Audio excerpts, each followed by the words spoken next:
Good morning and welcome to Breakfast Show on Ombudsman Radio. My name is Joseph Thomas. Today is the 4th of June 2025, and on our breakfast show this morning we're going to take you first on the newspaper review, and later on we're going to take you on the discussion part. So stay tuned as we begin the breakfast show. Starting with the newspaper review this morning is the Punch newspaper. On the Punch newspaper this morning we have that Niger pardons 11 death row inmates. That's in a significant move. The Niger state government grants clemency to 11 inmates, signaling a shift toward a panel reform.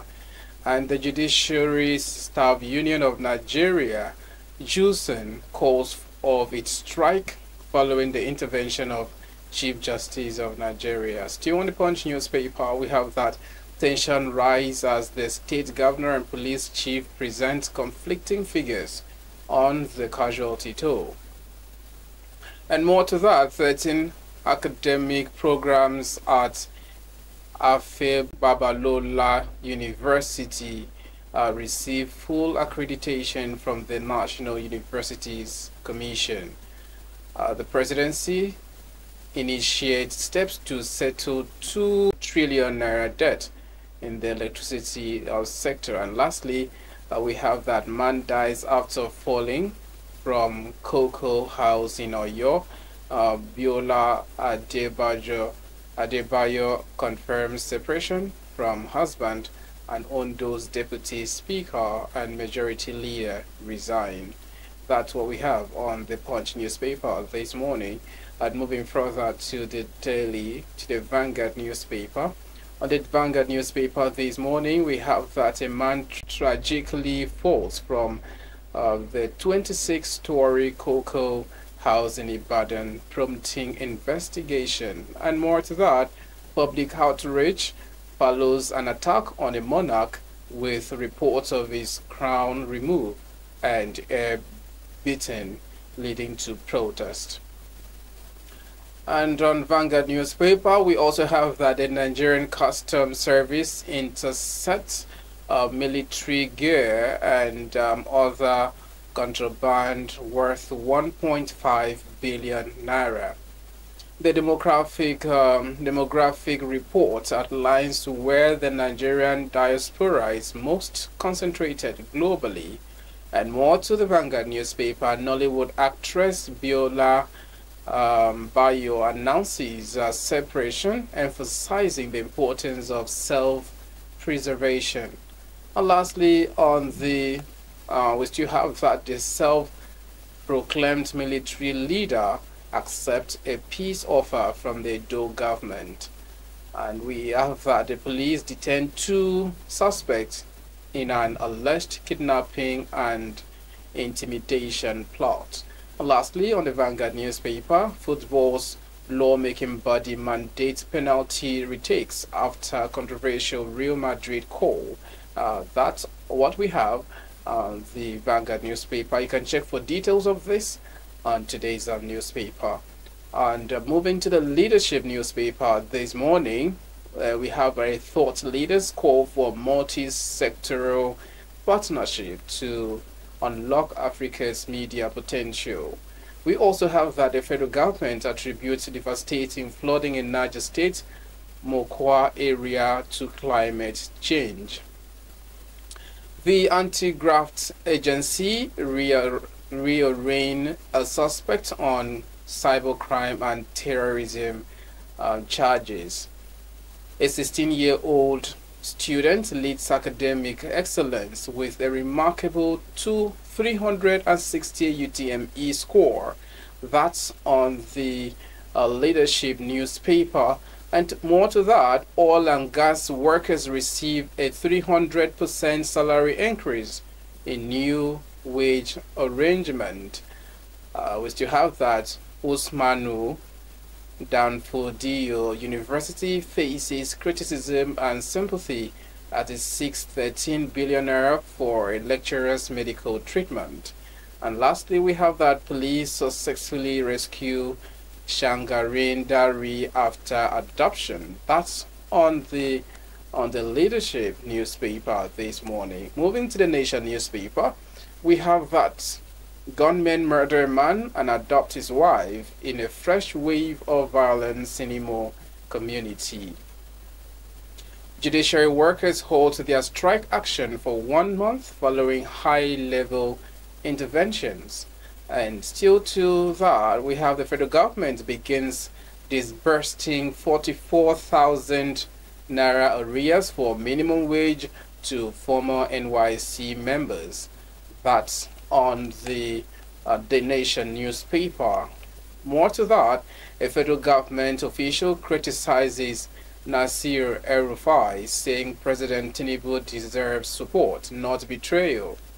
Former Rivers Governor Nyesom Wike weighs in on the PDP's future, Atiku, Amechi, and the road to 2027 elections. That's on the Nation newspaper.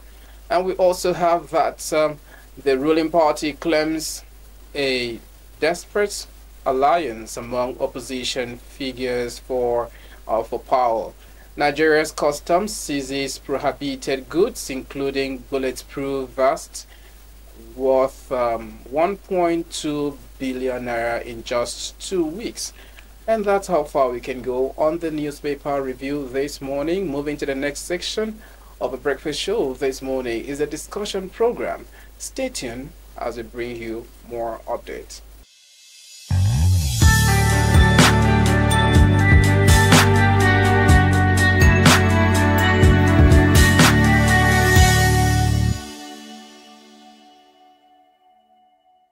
And welcome to another section of the breakfast show on Ombudsman Radio. My name is Joseph Thomas. On this section of our breakfast show this morning, we will talk on topical issues affecting Nigeria. Of course, you know that we always here to enlighten you and to inform you, educate you on topical issues affecting Nigeria and beyond. And today is going to be a very interesting topic, which has gone so viral and is stirring motions in the media phase. I'm not the only one in the studio. I'm with a media analyst and a social commentator who will dissect the topic with us. Good morning, sir. Thank you very much. Please, can you tell us your name? Yeah, Samuel Tanino is my name. I'm glad to be here. It's a pleasure to have you, sir. Thank you very much. So on our show this morning, we have Mr. Samuel Taninoa, who will dissect the topic we're going to have today. And what are we having today? Right, the topic we have today is Japa the solution, the real cost of living in Nigeria? Of course, the word Japa has gone from a social media slang to a media strategy. It has been a solution for a way of escape from unemployment, a way of escape from insecurity, economic instability, and even hopelessness. Many people live in the country for a way of survival. And what are we doing about this? With me is Mr. Taninoa, and he would be here to discuss the topic with us. So I would like to ask, the Japa trend is everywhere in the news, in the media, movies, TikTok, skit, and all of that. What does the media tell us about the Nigerians' view of migration today? Well, the slang Japa is gaining momentum in Nigeria today because of the wide range of acceptance by Nigerians, particularly the youth. And it suffices me to say here that close to 70% of the youth or workforce of this country are engulfed in this Japa syndrome.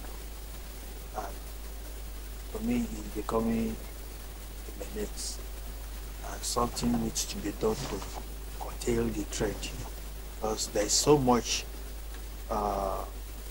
migration of quality workforce of this country. Thank you very much, sir. The Japa syndrome, is it just a movement, or is it just a hype? Is it overblown, or is it actually in migration It crisis? is not overblown. It is real. It is happening. Various sectors of Nigerian economy is bedeviled by this syndrome, and it's high time a deliberate step is taken to curtail it before it goes out of hand. Because before you know it, Nigeria will be eroded of its teeming working population if something is not done to curtail it.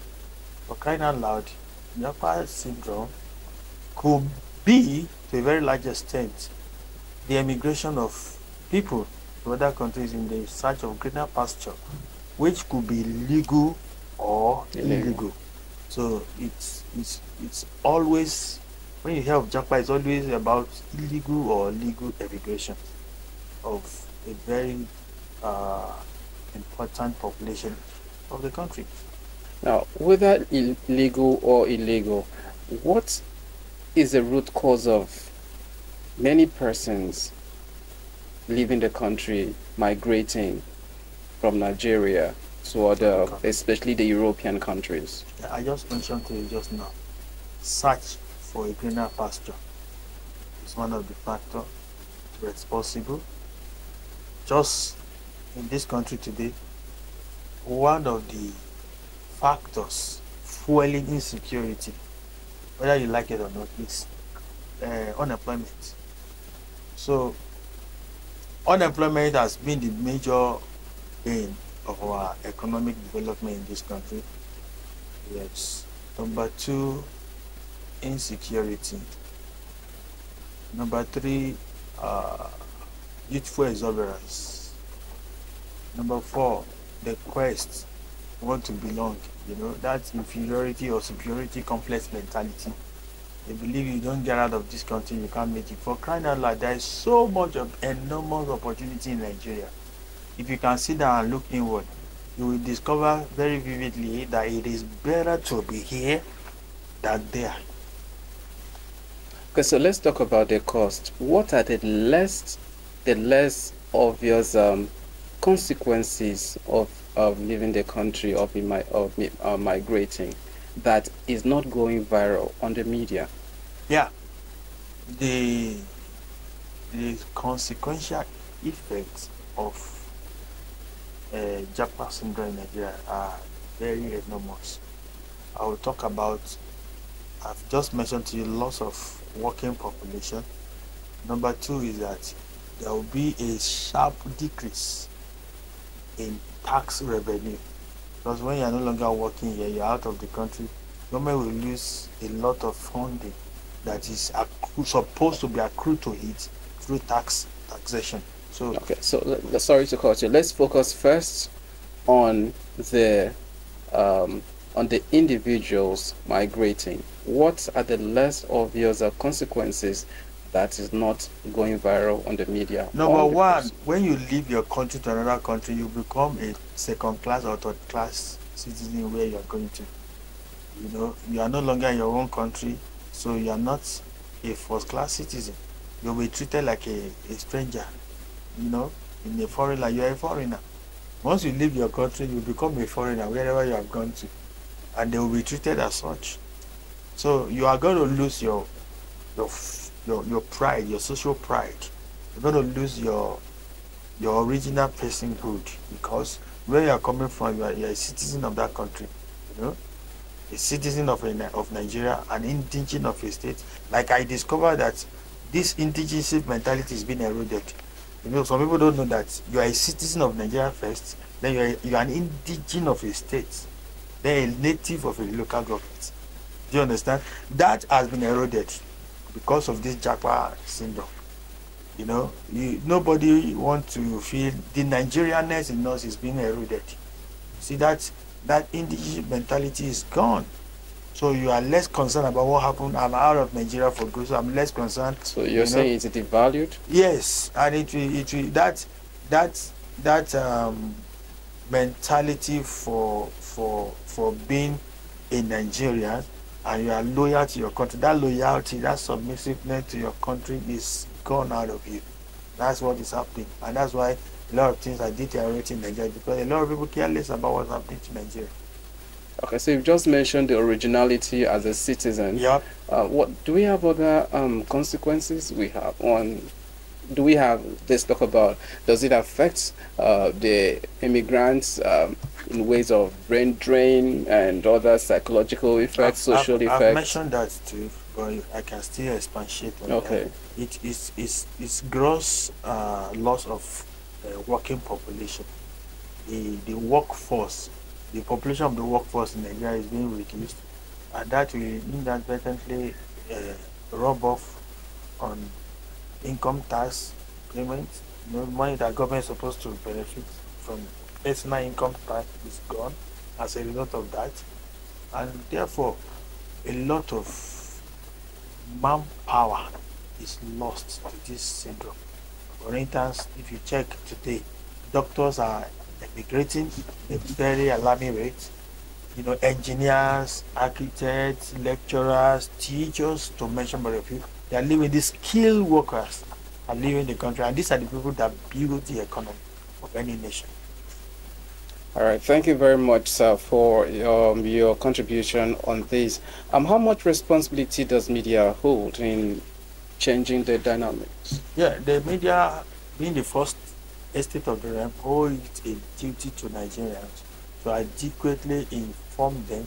Some of these guys living the shore of Nigeria, they are not even aware of the danger ahead where they are going to. It's a no man's land, for crying out loud. It's not your native land. There is no way you can enjoy what those citizens of that country are enjoying firsthand, because you are not a citizen of that country. It makes you a second class or third class citizen. It makes you a lesser human being, where you are going to. So that is what we, the media, should try and sensitize the Nigerian public, that there's a lot of risk ahead by indulging yourself in this Japa sector. All right, sir. I'd like to ask one more question. The Japa syndrome, is it a solution? It can never be the solution, because the place you are going to, some people sacrifice to make it what it is that is making it attractive to you. So what you are seeing in those countries that's attracting you, why don't we put hands together and do it here, so that this country too will be attractive? If everybody leaves the country, who's going to fix it? This is our country. You cannot have if Nigeria collapsed today, everybody, you have lost your identity as a Nigerian. We have lost a place called Nigeria if you allow it to collapse. So just like there's one adage in Yoruba that heaven is going to fall not on one person, it will fall on everybody. That's so if it's not a solution, what do you think the government should do? Everybody hands must be on deck, not just the government. Government, of course, should create an enabling environment that will give youths, the working population of this country, an identity. Government should give them an environment that is conducive for work, then create more jobs, and then make Nigerian works to be attractive. Let the environment be attractive enough. Let there be good reward system for anybody who is doing outstanding, who is performing incredibly well. There should be a good reward system. Government should put in a lot more to secure the environment. Nigeria is not safe, for crying out loud. So we need to make it safe. Let everybody feel safe working here. Let there be job security, not just the entire security. There must be job security. There must be what I call economic security. There must be food security. Every sector must be safe to encourage citizens to stay behind and work. So the Japa is not just focused on jobs or living for greener pasture to get a job. Some persons, like we have the visa, student visa, leave the country to study abroad.